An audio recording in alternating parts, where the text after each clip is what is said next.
તો મહત્વના સમાચાર હવામાન વિભાગની આગાહી બાદ મહાનગરપાલિકા હરકતમાં આવ્યું છે।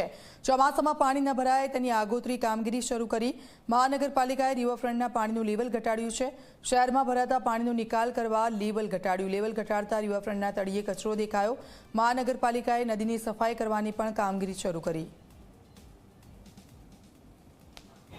હવામાન વિભાગે અમદાવાદ સહિત રાજ્યમાં વરસાદની આગાહી વ્યક્ત કરી છે અને અમદાવાદમાં હંમેશા જ જ્યારે ચોમાસું શરૂ થતું હોય છે ત્યારે વરસાદના કારણે પાણી ભરાઈ જતા હોય છે અને એ સ્થિતિ ન થાય એની માટે અમદાવાદ મહાનગરપાલિકાએ રિવરફ્રન્ટનું જે પાણી છે એનો નિકાલ કર્યો છે। ઉપરવાસમાંથી જે પાણી આવે ત્યારે અહીં પાણી ભરાઈ ન જાય, સાથે જ શહેરના વિસ્તારોમાં જ્યારે પાણી ભરાઈ જાય ત્યારે રિવરફ્રન્ટ તરફ પાણી ફ્રી કરવામાં આવે એ પ્રકારનું આયોજન કરવામાં આવ્યું છે। અત્યારે હાલ રિવરફ્રન્ટના દ્રશ્યો આપ જોઈ શકો છો કે જે પાણીનો ઉપરવાસનો જે પાણીનો લેવલ છે એને ઘટાડવામાં આવ્યો છે, જેથી જ્યારે પણ વરસાદના કારણે પાણીનો પ્રવાહ નદીમાં પ્રવેશે ત્યારે જે પાણી ભરાઈ જવાની સ્થિતિ છે એનાથી રાહત મળે। પરંતુ આપ જુઓ કે જ્યારે પાણીના લેવલ ઘટાડવામાં આવ્યા છે ત્યારે રિવરફ્રન્ટના દ્રશ્યો આપ જુઓ કે અહીં કેટલા મોટા પ્રમાણમાં જે કચરો છે અથવા તો જે પ્રદૂષિત જે નદીને કરે એવા તત્વો અહીં જોવા મળી રહ્યા છે, એવા પદાર્થો અહીં જોવા મળી રહ્યા છે અને હાલ એની પણ સાફ સફાઈની જે કામગીરી છે એ અત્યારે કરવામાં આવી રહી છે।